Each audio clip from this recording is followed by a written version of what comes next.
नमस्कार दोस्तों, आज हम लोग डिस्कस करने वाले हैं टोटल इनकम का क्वेश्चन आंसर को ऑफ आईसीआई स्टडी मटेरियल। तो चलिए स्टार्ट करते हैं। तो सवाल में कहता है कि मिस चार्ली ने मिस्टर राधे ऑफ इंडिया से शादी कर लिया है यूएसए में, और फिर वो इंडिया पहली बार आई है 16/3/2019 को। फिर करीब करीब 6 महीने रह के 19/9/2019 को वापस से यूएसए चली गई है। फिर वो इंडिया आती है 27/3/2020 को।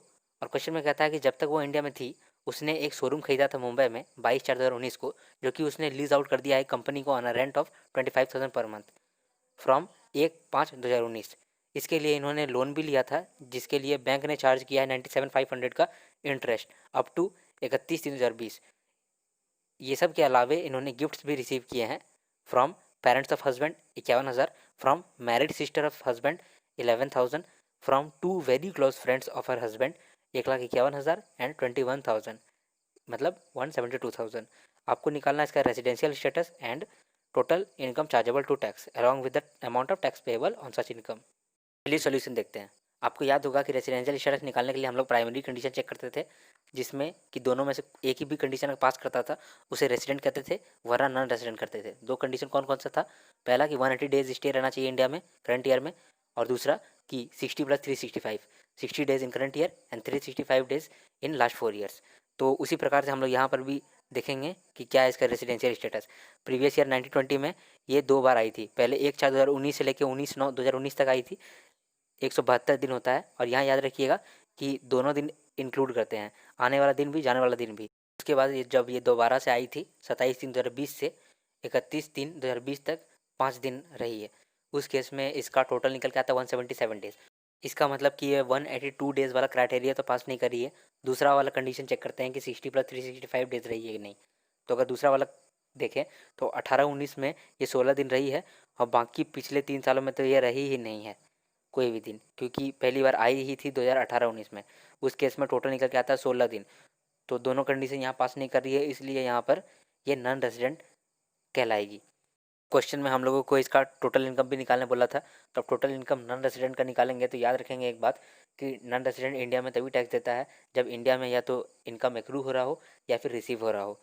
तो चलिए स्टार्ट करते हैं। सबसे पहले तो आपको मालूम होगा कि इसका मुंबई में एक शोरूम था जो इसको इन्होंने ख़रीदा था, वहाँ से ये रेंट कमा रही थी, तो ये तो हाउस प्रॉपर्टी के अंदर आएगा। इसीलिए इनकम फ्रॉम हाउस प्रॉपर्टी में सबसे पहले हम लोगों ने लिखा कि कितना इन्होंने रेंट लिया है, रिसीव किया है।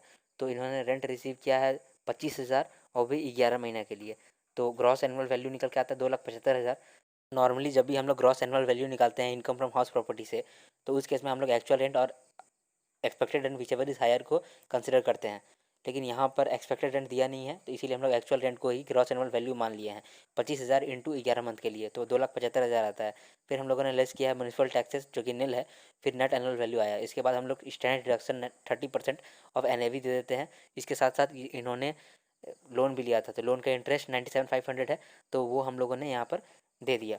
याद रखिएगा जो 30,000 या 2 लाख का जो लिमिट था वो सेल्फ ऑक्यूपाइड के लिए था। अब सिंस यहाँ सेल्फ ऑक्यूपाइड नहीं है यहाँ पर, तो ये इनकम कमा रही है लेट आउट से, इस वजह से यहाँ पर इंटरेस्ट सारा का सारा हम लोग का अलाउ हो गया। तो डिडक्शन अलाउ होने के बाद 95,000 निकल के आया हम लोगों का इनकम फ्रॉम हाउस प्रॉपर्टी। इसके बाद गिफ्ट भी रिसीव किया था इन्होंने, तो 56/10 के हिसाब से अगर गिफ्ट 50,000 से ज़्यादा होगा तो वो हम लोग टैक्सेबल कर देंगे।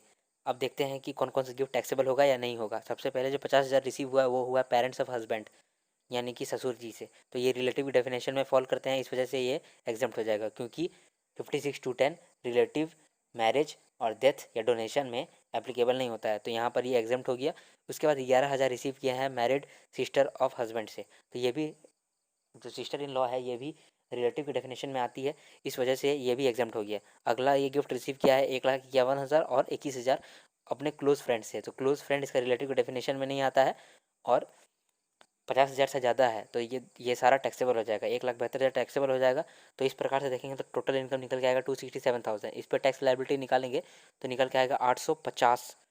इस पर HEC ऐड करेंगे 4% का 34, टोटल टैक्स पेबल आएगा 884। इसको राउंड ऑफ करके 880 लिख देंगे। इसके बाद कुछ नोट्स है, वो नोट्स आप पढ़ लेना, मैंने डिस्कस कर ही दिया है उसे। इस सवाल को देखते हैं। इस सवाल में डॉक्टर निरंजना, जो कि एक रेजिडेंट इंडिविजुअल है 60 ईयर्स की, वो एक क्लिनिक रन करती है। उसके लिए उसको इनकम एंड एक्सपेंडिचर दिया हुआ है। चलिए डिटेल पढ़ते हैं इनकम एंड एक्सपेंडिचर का। एक्सपेंडिचर में क्या क्या है? Medicine consumed, staff salary, clinical consumables, rent paid, administration expenses, amount paid to scientific research associations. And income side में लिखा हुआ है consultancy and medical charges, income tax refund, फिर dividend from units of UTI, winning from game show on TV, जिसमें कि TDS 15,000 का cut चुका है, उसके बाद दिया हुआ है। फिर रेंट का भी इनकम है। एडिशनल इन्फॉर्मेशन में बताता है कि रेंट पे जो किए हैं उसमें से कि 30,000 का ऐसा रेंट पे है जो कि हम लोग रेजिडेंशियल हाउस सूरत वाले के लिए पे किए हैं। फिर क्लिनिक इक्विपमेंट्स का ओपनिंग डब्ल्यू 5 लाख दिया है, और 7/12/2019 को हम लोगों ने ख़रीदा भी है बाय चेक 2 लाख का। फिर कहता है कि रेंट रिसीव्ड में कुछ रेंट रिसीव्ड ऐसा है जो कि हम लोग सूरत के प्रॉपर्टी से रिसीव किए हैं, जिसका ग्रॉस एनुअल वैल्यू है 27,000, और उसमें म्यूनिसिपल टैक्स 2,000 का पे भी किए थे। फिर कहता है कि 7500 पर मंथ का सैलरी ये रिसीव करती है from full care hospital, which has not been included in the consultancy and medical charges. फिर अगला इन्फॉर्मेशन में कहता है डॉक्टर निरंजना ने 5,50,000 का लोन लिया था for higher education of her daughter. फिर उसका प्रिंसिपल इन्होंने 1 लाख का पेमेंट कर दिया, और इंटरेस्ट 55,000 का पेमेंट कर दिया 19-20 में। फिर 1 लाख का ट्यूशन फी भी इन्होंने पे किया है to the university for full time education of her daughter. फिर कहता है अगला इन्फॉर्मेशन में कि 28,000 का अमाउंट इन्होंने चेक से पेमेंट किया है फॉर मेडिकल इंश्योरेंस प्रीमियम। आपको अब इन्फॉर्मेशन के हिसाब से आपको टोटल इनकम निकालना है। चलिए देखते कैसे निकलेगा। तो चलिए सॉल्यूशन देखते हैं। सॉल्यूशन में याद रखिएगा, जब भी हम टोटल इनकम निकालते हैं तो उसका एक ऑर्डर होता है। जैसे सबसे पहले सैलरी लिखते हैं, फिर इनकम फ्रॉम हाउस प्रॉपर्टी, फिर पीजीबीपी लिखते हैं, फिर capital gain and then other sources. उसी ऑर्डर में हम लोग यहाँ पर भी लिखेंगे। सबसे पहले इनकम फ्रॉम सैलरी ढूंढेंगे कि सैलरी का कौन कौन सा इनकम है। तो बेसिक सैलरी होगा यहाँ पर 7500 इंटू 12, क्योंकि कह रहा था कि 7500 पर मंथ का ये सैलरी रिसीव करती है। तो इस प्रकार से बेसिक सैलरी आता है 90,000 का, उसमें स्टैंड डिडक्शन हम लोग 50,000 का दे देंगे, तो 40,000 का हम लोग का इनकम फ्रॉम सैलरी हो जाएगा। हाउस प्रॉपर्टी के लिए जीएवी दिया हुआ तो क्वेश्चन में 27,000 का है, जिसमें से कि म्यूनसिपल टैक्स पे किया थे 2,000 का, तो नेट एनुअल वैल्यू निकल के आता है 25,000। 25,000 में हम लोग 30% स्टैंडर्ड डिडक्शन देते हैं अंडर सेक्शन 24। तब इस तरह से हम लोगों का इनकम फ्रॉम हाउस प्रॉपर्टी निकल के आता है 17,500। फिर इनकम फ्रॉम प्रोफेशन निकालेंगे। तो इनकम फ्रॉम प्रोफेशन के लिए हम लोगों को डेटा दिया था in the form of income and expenditure account. तो वहाँ से हम लोग नेट प्रॉफिट से स्टार्ट करते हैं, जैसे आप लोगों ने पीजीपीपी में पढ़ा होगा। पीजीपीपी में हम लोग कैसे निकालते थे? सबसे पहले net profit as per PL देता था, उसमें से ऐड करते थे हम लोग, या और लेस करते थे। लेस करते थे वो एक्सपेंडिचर को जो कि लेस होना चाहिए और नहीं हुआ है, या फिर सेपरेटली कंसिडर होना है। उसी तरह से ऐड करते थे उस आइटम को जो कि गलती से हम लोगों का लेस हो गया है, या फिर वो किसी दूसरे हेड से कंसिडर करता है। तो वही हम लोग यहाँ पर भी करेंगे। सबसे पहले net profit as per income and expenditure account लिखेंगे 4,40,400। फिर हम लोग लेस करेंगे वो सब आइटम जो कि सेपरेटली कंसिडर होना है, जैसे कि रेंट रिसीव 27,000 का हम लोगों ने एच में देखा है इसको। Dividend from units of UTI, इसको भी हम लोग लेस करेंगे क्योंकि ये तो अदर सोर्सेज के अंदर जाएगा। विनिंग फ्रॉम गेम शो, ये भी अदर सोर्सेज के अंदर जाएगा, इसीलिए यहाँ पर हम लोगों ने लेस किया है। फिर हम लोगों ने इनकम टैक्स रिफंड को भी लेस किया। अब देखिए कुछ कुछ एक्सपेंडिचर ऐसा था जो कि हम लोगों को लेस करना चाहिए था, लेकिन हम लोगों ने किया नहीं था, जैसे कि डेप्रीसिएशन। डेप्रीसिएशन के लिए हम लोग को डेटा दिया है, जैसे कि ओपनिंग डब्ल्यू में 5 लाख का था। फिर हम लोगों ने क्लिनिक इक्विपमेंट खरीदा भी है 2 लाख का 7/12/2019 को। तो जो ओपनिंग डब्ल्यू है वो तो पूरा साल के लिए यूज़ हुआ होगा, इसीलिए उस पर हम लोग फुल डेप्रीसिएशन रेट 15% चार्ज करेंगे। लेकिन जो खरीदे हैं वो 7/12/2019 को खरीदे हैं, ये 180 दिन से कम यूज़ किए हैं, इसीलिए हाफ द रेट यहाँ चार्ज होगा। तो हम लोग यहाँ पर 15% नहीं बल्कि 7.5% डिप्रिसिएशन लगाएंगे। उस प्रकार से हम डिप्रिसिएशन निकल के आएगा 75,000 और 15,000। अब एक एक्स्ट्रा ऑर्डिनरी आइटम है यहाँ पर कि जब हम लोगों ने साइंटिफिक रिसर्च एसोसिएशन को पेमेंट किया था, तो उस केस में हम लोगों को जनरली 150% डिडक्शन मिलता है। तो पहला तो हम लोगों ने लेस कर दिया है, जब तो 100% डिडक्शन ले लिया है, लेकिन 150 मिलना था, 100 लिए हैं, तो 50 नहीं लिए होंगे, तो वो 50 तो और यहाँ पर लेस होगा, इसीलिए एडिशनल डिडक्शन 50% लेस होगा। जो 1.5 लाख का पेमेंट किए थे साइंटिफिक एसोसिएशन रिसर्च को, उस केस में उसका 50%, 1.5 लाख का 50%, 75% और डिडक्शन मिलेगा। तो टोटल जितना अलाउबल एक्सपेंडिचर होगा वो होगा 165,000। तो कितना हम लोग लेस करने वाले हैं? 197,450 को। तो अब हम लोग ऐड करेंगे वैसा एक्सपेंडिचर जो कि अलाउएबल नहीं था वाइल कंप्यूटिंग बिजनेस इनकम, जैसे कि जो भी रेंट इन्होंने रेजिडेंशियल अकोमोडेशन के लिए पे किया है, ये तो पर्सनल पर्पज़ के लिए पे किया था, तो बिजनेस प्रोफेशन के अंदर क्यों आएगा? इस वजह से यहाँ 30,000 का ये ऐड हो गया एक्सपेंडिचर। उसके बाद 2,000 का एक्सपेंडिचर लेस हुआ था नेट प्रॉफिट निकालते समय, तो वो हम लोग यहाँ पर ऐड कर देंगे, क्योंकि म्यूनिसिपल टैक्स पेड जो है वो हम लोग कैलकुलेट किए हैं in the head house property को भी हम लोग ने यहाँ पर ऐड कर दिया है। तो टोटल आइटम जो ऐड करेंगे वो 32,000 का है, और टोटल आइटम जो लेस करेंगे वो है 197,450। इस प्रकार से इनकम फ्रॉम प्रोफेशन निकल के आएगा 229,450। फिर हम लोग इनकम फ्रॉम अदर सोर्सेज निकालेंगे, जो भी हम लोगों ने इनकम टैक्स रिफंड पर इंटरेस्ट कमाया था 450 का, वो उसको हम लोगों ने ऐड किया। फिर डिविडेंड कमाया था यूटीआई से 10,500, लेकिन इंडियन कंपनी के लिए तो ये एग्जाम्प्ट होता है 10 लाख तक, इसीलिए ये एग्जाम्प्ट हो गया। फिर winning from the game show कमाए थे हम लोग, और winning from the game show था 35,000, और उसमें 15,000 का टीडीएस काट के दिया हुआ था। तो यहाँ पर टीडीएस ऐड करके लिखेंगे इनकम फ्रॉम अदर सोर्सेस में। टीडीएस तो कटता है जब हम लोग टैक्स लायबिलिटी निकालते हैं, सबसे लास्ट में टीडीएस लेस करते हैं। तो यहाँ पर टीडीएस ऐड करके हम लोग इनकम दिखाएंगे, तो 35,000 प्लस 15,000 लिखे, और इस प्रकार से हम लोगों का इनकम फ्रॉम अदर सोर्सेज भी आया 50,450। इस प्रकार से हम लोग का ग्रॉस टोटल इनकम आता है। फिर डिडक्शन लेस करते हैं। डिडक्शन क्या क्या चीज़ का मिलेगा? तो अगर डिडक्शन की बात करें तो इन्होंने ट्यूशन फी पे की थी, तो उसके लिए इनको डिडक्शन मिल गया अंडर सेक्शन 80C 1 लाख का 1 लाख। फिर 80D के अंदर मेडिकल इंश्योरेंस प्रीमियम पे किया था, तो उनका भी इनको डिडक्शन मिल गया 28,000 का। यहाँ 25,000 का लिमिट इसलिए नहीं आया क्योंकि ये सीनियर सिटीजन है। सीनियर सिटीजन के लिए 50,000 का लिमिट होता है, आपको याद होगा। उसके बाद 80E का डिडक्शन भी इनको मिल गया 55,000 का, क्योंकि इन्होंने इंटरेस्ट ऑन लोन पे किया है। किसके लिए? जो भी लोन लिया था एजुकेशनल पर्पज़ के लिए अपनी बेटी के लिए, तो उनका लोन का डिडक्शन मिल जाता है। लेकिन याद रखिएगा प्रिंसिपल का डिडक्शन नहीं मिलता है, इंटरेस्ट ऑन लोन का डिडक्शन मिलता है।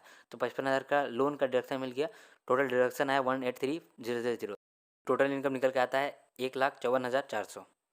नोट्स को आप एक बार रीड कर लीजिए। अब इस सवाल को देखते हैं। इस सवाल में मिस पूर्वी, जो कि एक चार्टर्ड अकाउंटेंट इन प्रैक्टिस है, जिनका एज 55 ईयर्स है, वो कैश बेसिस पे अपने अकाउंट्स मेंटेन करती है। तो इनकम एंड एक्सपेंडिचर अकाउंट इनका दिया हुआ है, और फिर अदर डिटेल भी दिया हुआ है, और हम लोगों को सारा डिटेल को ध्यान में रखते हुए टोटल इनकम और टैक्स पेबल निकालना है। चलिए इस एक्सपेंडिचर साइड को पहले देखते हैं। Salary to staff, stipend to article assistant, incentive to article assistants, office rent, printing and stationery, meeting seminars and conference, purchase of car for official use, repairs, maintenance and patrol of car, traveling expenses, municipal tax paid in respect of house property, and income expenditure में है fees earned from audit, taxation service, consultancy, dividend on shares of Indian company, income from UTI, honorarium received from various institutions for valuation of answer papers, rent received from residential flat let out. Other information में दिया है कि allowable rate of depreciation on motor car is 15%. Value of benefits received from clients during the course of profession is 10,500. Incentives to article assistant represent amount paid to 2 article assistant for passing IPCC examination at first attempt. ये तो बड़ा कम कर दिया. Repairs and maintenance of car include 2,000 for the period from 1/10/2019 to 30/9/2020.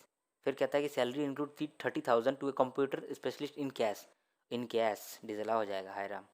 अगला है travelling expenses include expenditure incurred on foreign tour of 32,000 which was within the RBI norms.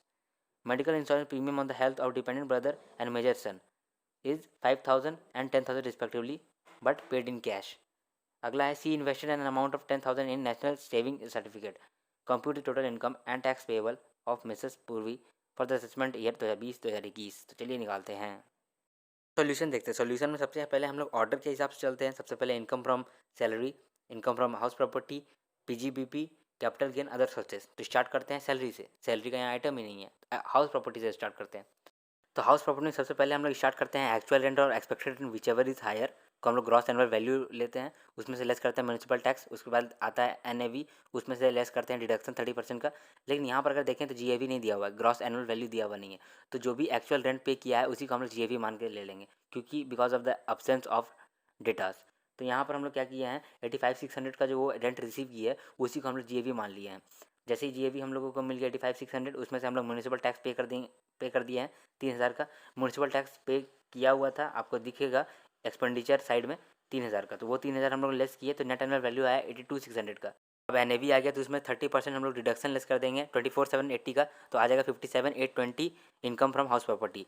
अब अगला head है PGBP। तो PGBP निकालते हैं। सबसे पहले हम लोग NP as per income and expenditure account लिखेंगे, उसमें से ऐड करेंगे एक्सपेंसेस जो कि डेबिट किया हुआ है लेकिन अलाउएबल नहीं था, उसके बाद लेस करेंगे जो इनकम क्रेडिट किया हुआ है लेकिन अलाउेबल नहीं था, या फिर अलाउेबल था लेकिन अदर हेड में था, तो हम लोग वही करते हैं। सबसे पहले हम लोग ऐड करते हैं, क्या क्या ऐड करेंगे।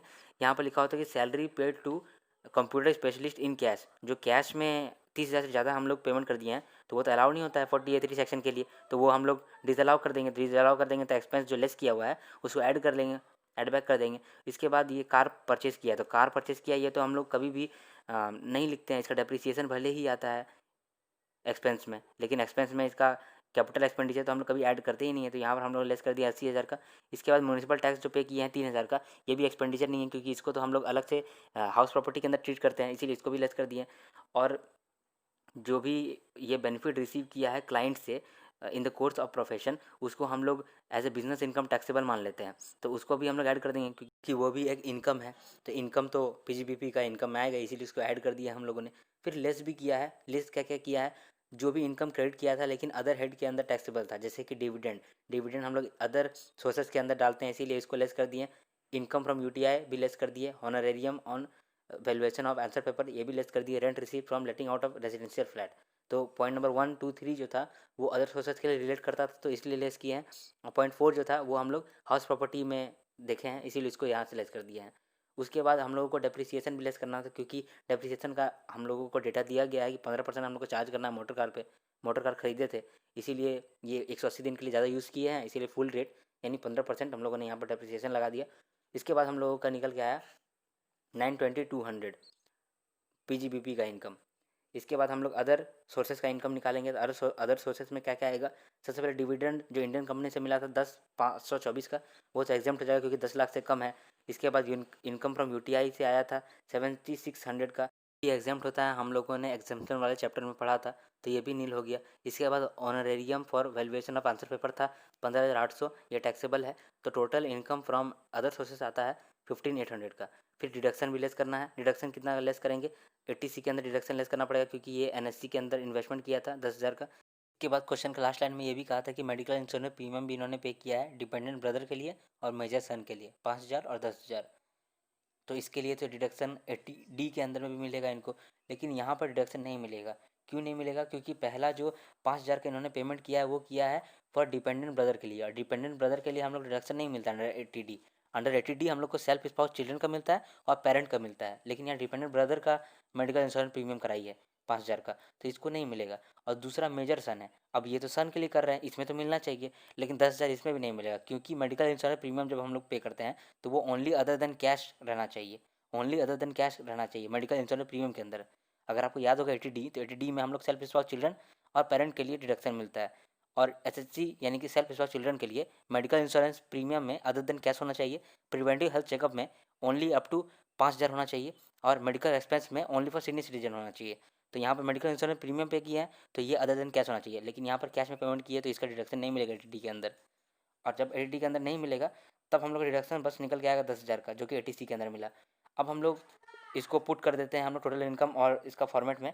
तो इनकम फ्रॉम हाउस प्रॉपर्टी निकाले थे 57,820, उसके बाद पीजीबीपी का निकाले 920,200, फिर इनकम फ्रॉम अदर सोर्सेज निकाले 15,800, ग्रॉस टोटल इनकम आया, डिडक्शन लेस किए, टोटल इनकम आया। टोटल इनकम के बाद हम लोग इसको टैक्स लायबिलिटी निकालेंगे, तो नॉर्मली जैसे निकालते स्लैब रेट के अनुसार से निकाले, फिर एचईसी ऐड किए 4% का, टोटल टैक्स लायबिलिटी आया, उसको राउंड ऑफ किए। इस सवाल को देखो, इस सवाल में मिस्टर वाई का टोटल इनकम निकालना है आपको, इनकम का डिटेल दिया हुआ है आपका। तो सबसे पहले नेट प्रॉफिट दिया हुआ है, ओके। फिर बोल रहा है कि dividend from UTI, interest on debenture, winning from resources, ये सब हम लोग पीएनएल में क्रेडिट कर दिए हैं। तो पीएनएल में क्रेडिट थोड़ी होता है, ये तो होता है हम लोगों का अदर सोर्सेज का इनकम। तो पीएनएल में क्रेडिट किया हुआ तो उससे लेस करेंगे और अदर सोर्सेज में डालेंगे। फिर कहता है कि ओपनिंग स्टॉक और क्लोजिंग स्टॉक एडजस्ट ही नहीं किए हैं, वाह रे पागल आदमी, हम लोग को करना पड़ेगा, इसको भी हम लोग कर लेंगे। इसने नोटिफाइड यूनिवर्सिटी को 1 लाख का कंट्रीब्यूशन किया था तो वो भी इन्होंने डेबिट कर दिया है पीएनएल में, तो इट्स ओके, उसको तो करना चाहिए था 150%, क्योंकि जब आप नोटिफाइड यूनिवर्सिटी को कंट्रीब्यूट करते हो और वो नोटिफाइड है अंडर सेक्शन 35(1)(2), तो इस केस में 1.5 लाख का डिडक्शन मिलता है। तो 1 लाख तो ये लेस कर दिया है, बाकी जो 50% है वो हम लोग लेस कर देंगे। डोंट वरी मिस्टर वाई, हम लोग लेस कर देंगे। फिर कहता है कि salary includes 20,000 paid to his brother which is unreasonable to the extent of 2500। बोलता है कि 2500 बता नहीं सकते हैं क्यों दिए हैं, लेकिन दे दिया एक्स्ट्रा, तो एक्स्ट्रा दिया है और वो भी फैमिली मेम्बर को दिए, डिसअलाउ हो जाएगा। फिर कहता है कि एडवर्टाइजमेंट एक्सपेंस है, 15 गिफ्ट पैकेट दिए हैं ड्राई फ्रूट्स का 1,000 का, वो भी इंपॉर्टेंट कस्टमर्स को। तो ये बिजनेस एक्सपेंस दिखने से लगता है तो इसका डिडक्शन तो मिलेगा ही, तो ये आप कन्फ्यूज़ करने के लिए दे दिया है। फिर अगला है कि टोटल एक्सपेंस कार का 78,000 है, लेकिन उसमें से पर्सनल पर्पस के लिए 1/4 है और बिजनेस पर्पस के लिए 3/4 है। तो बिजनेस पर्पस के लिए जो 3/4 है वो उसी का डिडक्शन मिलेगा, पर्सनल पर्पस का डिडक्शन मिलता नहीं है। फिर मिसलेनियस एक्सपेंस है 30,000 का, जो कि ए एन कंपनी जो कि एक गुड्स ट्रांसपोर्ट ऑपरेटर है, उसको कैश में दिए हैं, कैश में दिए हैं। हाय राम, 10,000 से ज़्यादा कैश में दे देते हैं तो डिसअलाउ हो जाता है, लेकिन यहाँ पर टेंशन नहीं, क्योंकि गुड्स ट्रांसपोर्ट ऑपरेटर को दिए हैं। जो भी गुड्स ट्रांसपोर्ट ऑपरेटर को देते हैं वहाँ पर 35,000 का लिमिट हो जाता है, 10,000 का लिमिट नहीं रहता है, 35,000 का लिमिट हो जाता है in the case of goods transport operator को। अब अगले आइटम में कहता है कि डेप्रिसिएशन जो कि बुक में डेबिट किया हुआ है वो 55,000 का है, लेकिन as per income tax rules depreciation allowable है 50,000 का। जो अलाउड है उसको हम लोग लेस कर देंगे और जो नॉट अलाउड है, जो डेबिट किया हुआ है, उसको तो हम लोग ऐड कर देंगे। उस पर ड्राइंग्स 10,000 का है। फिर इन्वेस्टमेंट किए हैं एनएससी में। अब हम लोग सॉल्यूशन की ओर देखते हैं। सॉल्यूशन में सबसे पहले टोटल इनकम निकालेंगे। टोटल इनकम निकालने का एक तरीका था, ऑर्डर था। कौन सा ऑर्डर था? Salary, HP, PGBP, capital gain, other sources. तो उसी ऑर्डर में हम लोग चलते हैं। सबसे पहले तो सैलरी यहाँ नहीं है, फिर एचपी यहाँ नहीं है, पीजीबीपी है, कैपिटल गेन है नहीं, अदर सोर्सेज है। तो पीजीबीपी और अदर सोर्सेज का इनकम यहाँ पर रखेंगे। जो पीजीबीपी में बहुत सारा आइटम है और अदर सोर्सेज में भी बहुत सारा आइटम है, तो क्लमजी ना हो जाए इसलिए हम लोग इसको वर्किंग नोट में करेंगे। पीजीबीपी को वर्किंग नोट 1 और अदर सोर्सेज को वर्किंग नोट 2। तो चलिए पीजीबीपी देखते हैं। पीजीबीपी हम लोग कैसे निकालते हैं? Net profit as per PL 11,20,000 है। उसके बाद हम लोग एक्सपेंस जो कि डेबिट किया हुआ है लेकिन अलाउेबल नहीं है, उसको हम लोग ऐड करेंगे। उसके बाद लेस करेंगे जो इनकम क्रेडिट किया हुआ है लेकिन अलाउेबल नहीं है, और अगर अलाउेबल भी है तो कोई दूसरा हेड के अंदर अलाउेबल है। अब ऐड करेंगे सैलरी को। सैलरी को क्यों ऐड किए? क्योंकि 2500 का जो सैलरी था वो हम लोगों ने बस ऐसे ही दे दिया था, बता भी नहीं पाए थे, अनरीजनेबल था, तो उसको हम लोगों ने ऐड किया। एक्सपेंडिचर में वो काउंट नहीं होगा। उसके बाद मोटर कार एक्सपेंसेस 1/4 जो था वो था पर्सनल एक्सपेंस के लिए। पर्सनल एक्सपेंस का हम लोग का एक्सपेंडिचर अलाउ नहीं होता है, इसको भी हम लोगों ने यहाँ पर ऐड कर दिया। फिर डेप्रिसिएशन जो कि बुक्स में है वो हम लोग अलाउ नहीं करते हैं। डेप्रिसिएशन वो वाला अलाउ करते हैं जो कि इनकम टैक्स रूल्स के हिसाब से रहता है। तो जो इनकम टैक्स रूल्स के हिसाब से है वो तो लेस करेंगे, लेकिन जो बुक्स में डेबिट किया हुआ है उसको हम लोग ऐड कर देंगे। उसके बाद जो ड्राइंग्स है, जो पर्सनल पर्पस के लिए ड्राइंग्स किए हैं, उसका भी हम लोग कभी एक्सपेंडिचर अलाउ नहीं करते हैं, तो उसको भी हम लोग ऐड कर दिए। फिर इन्वेस्टमेंट किए हैं एनएससी में, इसका डिडक्शन मिलता है हम लोग को, इसका डिडक्शन अंडर चैप्टर 6 से मिलता है, लेकिन यहाँ पर हम लोगों का एक्सपेंडिचर अलाउ नहीं होता है, तो इसको हम लोग ऐड कर दिए। इसके बाद क्लोजिंग स्टॉक, ओपनिंग स्टॉक हम लोग एडजस्ट नहीं किए, तो उसको भी कर दिए। उसके बाद यूनिवर्सिटी को, अप्रूव्ड यूनिवर्सिटी अंडर सेक्शन 35(1)(2) के अंदर अगर हम लोग पेमेंट करते हैं तो उस समय 150 का डिडक्शन मिलता है। तो 150 के अंदर डिडक्शन मिलने का था, लेकिन 100% हम लोग लेस कर चुके हैं पीएनएल में, इस वजह से बस 50% बचा हुआ है, 50% यहाँ पर लेस कर देंगे। इसके बाद जो इनकम अदर सोर्सेज का यहाँ पर क्रेडिट था वो सब को हम लोग यहाँ से लेस करेंगे, अदर सोर्सेज में ढकेल देंगे। तो कौन कौन सा इनकम था अदर सोर्सेज का? सबसे पहले तो यूटीआई से जो इनकम कमाए थे, सिंस यूटीआई से जो इनकम कमाए थे वो एग्जाम्ड था, तो 22,000 यहाँ तो लेस हो जाएगा, लेकिन 22,000 वहाँ पर भी ऐड नहीं होगा, अदर सोर्सेज में भी ऐड नहीं होगा क्योंकि एग्जाम्ड है। उसके बाद इंटरेस्ट एंड डिवेंचर 17,500 यहाँ से लेस होगा और अदर सोर्सेज में जाएगा और ऐड हो जाएगा वहाँ पे। फिर विनिंग फ्रॉम रेसेस 15,000 का हम लोग यहाँ पर लेस किए, और यही 15,000 हम लोग ऐड कर देंगे कहाँ पर? जब अदर सोर्सेज का इनकम निकालेंगे। प्रकार से हम लोगों का अदर सोर्सेज का इनकम और पीजीबीपी का इनकम आता है। इसके बाद नोट्स दिया गया है। नोट्स का पॉइंट नंबर 2 बेहद ज़रूरी है, क्योंकि इसमें कहता है कि ये हम लोग ये एज्यूम किए हैं कि जो भी depreciation as per income tax rules दिया हुआ है क्वेश्चन में 50,000 का, वो बस बिजनेस पर्पज़ के लिए है। वो 75% है, वो भी बिजनेस पर्पज़ के लिए, क्योंकि क्वेश्चन में दिया हुआ था कि 3/4 बिजनेस पर्पज़ के लिए है, 1/4 पर्सनल पर्पज़ के लिए है। तो हम लोग यही माना है कि जो डेप्रिसिएशन दिया हुआ है वो पहले से ही 75% दिया हुआ है, पहले से ही बिजनेस पर्पज़ के लिए ही दिया हुआ है, तो वही हम लोग लेस कर दिया है यहाँ पर। अब मैं एक और रिक्वेस्ट करना चाहूँगा कि वीडियो को पॉज़ करें और नोट्स को एक दोबारा से पढ़ लें, क्योंकि नोट्स बहुत ज़रूरी होता है। अब इस सवाल को देखते हैं। इस सवाल में बाल मुरुगन का इनकम दिया हुआ है, लॉसेस दिया हुआ है, आपको टोटल इनकम निकालना है, टैक्स लायबिलिटी निकालना है, एडवांस टैक्स ऑब्लिगेशन निकालना है। तो एडवांस टैक्स ऑब्लिगेशन तभी निकाल पाएंगे जब टैक्स लायबिलिटी निकाल पाएंगे, क्योंकि टैक्स लायबिलिटी अगर 10,000 क्रॉस करता है तभी एडवांस टैक्स ऑब्लिगेशन आता है। तो सबसे पहले टोटल इनकम निकालते हैं और फिर निकालेंगे हम लोग टैक्स लायबिलिटी, फिर निकालेंगे एडवांस टैक्स। सबसे पहले जो डिटेल दिया हुआ है क्वेश्चन में वो पढ़ लेते हैं। बिजनेस का लॉस दिया हुआ है, हाउस प्रॉपर्टी का लॉस दिया हुआ है, लॉटरी विनिंग दिया है, स्पेकुलेशन बिजनेस का इनकम दिया हुआ है, income by way of salary दिया हुआ है, और ये कंप्यूटेड है। कंप्यूटेड है इसका मतलब कि डिडक्शन 50,000 का लेस करके दिया हुआ है। फिर लॉन्ग टर्म कैपिटल गेन है अंडर सेक्शन 112 70,000 का। तो सबसे पहले टोटल इनकम निकालते हैं। सैलरी लिखेंगे, सैलरी से हम लोग सेटअप कर देंगे हाउस प्रॉपर्टी का लॉस 15,000 का, तो आफ्टर सेटअप नेट सैलरी आएगा 45,000 का। पीजीबीपी के हेड को देखते हैं। पीजीबीपी के हेड में स्पेकुलेशन बिजनेस इनकम था 1 लाख का, उसमें से हम लोग बिजनेस लॉस सेटअप कर लेंगे। बिजनेस लॉस था 1,35,000 का, 1 लाख सेटअप हो जाएगा, 35,000 हम लोग देखेंगे कि कहाँ सेटअप करना है या कैरी फॉरवर्ड करना है। तो कैरी फॉरवर्ड नहीं करेंगे क्योंकि कैपिटल गेन में कैपिटल गेन है लेकिन कैपिटल लॉस नहीं है, इस वजह से यहाँ पर हम लोग बिजनेस लॉस को सेटअप कर सकते हैं। तो लॉन्ग टर्म कैपिटल गेन 70,000 का, उसमें से हम लोग बिजनेस लॉस सेटअप कर दिए 35,000 का, तो हम लोग का long term capital gain after setup आ गया 35,000 का। इसके अलावा अदर सोर्सेज से इनकम कमाए थे 5 लाख का लॉटरी विनिंग्स, उसको भी हम लोगों ने ऐड कर दिया। तो अगर इस तरह से देखें तो टोटल इनकम आया 5,80,000 का। इस पर हम लोग टैक्स लाइबिलिटी निकालते हैं। तो जो लॉटरी विनिंग्स था उस पर तो हम लोग का फ्लैट 30% इन टैक्स लग जाएगा 1.5 लाख का, और बाकी जो बचा 80,000 पे उस पर हम लोग नॉर्मल टैक्स निकालेंगे। नॉर्मल टैक्स कैसे निकलता है, अप टू 2.5 लाख नील, तो यहाँ पर तो 80,000 है, इसका मतलब कि ये भी नील होगा, तो यहाँ पर भी नील हो गया। जो भी टैक्स लगा हम लोगों को लॉटरी विनिंग्स पे लगा 5 लाख पर। उसके बाद हम लोग HEC ऐड करेंगे टैक्स लाइबिलिटी में 6,000 का, तो हम लोग टोटल टैक्स लाइबिलिटी आएगा 1,56,000 का। सिंस क्वेश्चन में आपको एडवांस टैक्स ऑब्लिगेशन भी पूछा था, तो एडवांस टैक्स ऑब्लिगेशन तभी अराइज होता है जब 10,000 से ज़्यादा टैक्स लाइबिलिटी हो। यहाँ टैक्स लाइबिलिटी 1,56,000 है, लेकिन यहाँ पर एडवांस टैक्स ऑब्लिगेशन अराइज नहीं होगा क्योंकि 10,000 का जो लिमिट था वो था अदर देन स्पेशल टैक्स। यहाँ पर स्पेशल टैक्स रेट हुआ था हम लोग का लॉटरी इनकम पे, तो लॉटरी इनकम या कैजुअल इनकम को हटा करके हम लोग टैक्स लायबिलिटी निकालते हैं कि कितना होता है under normal circumstances. Under normal rate हम लोगों का कितना टैक्स लायबिलिटी होता है। अगर नॉर्मल सर्कमस्टांसेस नॉर्मल रेट के हिसाब से टैक्स लायबिलिटी 10,000 क्रॉस करे, उस केस में हम लोग एडवांस टैक्स देते हैं। तो यहाँ पर वैसा केस तो है नहीं, इसीलिए क्वेश्चन का आंसर में लिखा हुआ है the assessee need not to pay advance tax since the total income excluding lottery income. इसको हाईलाइट करिए, since the total income excluding lottery income liable to tax is below the basic exemption limit that is 2.5 lakh, and that's why in this case assessee need not to pay advance tax. अब notes को आप positively एक बार देख लें, read कर लें, फ़ायदेमंद होगा आपके लिए।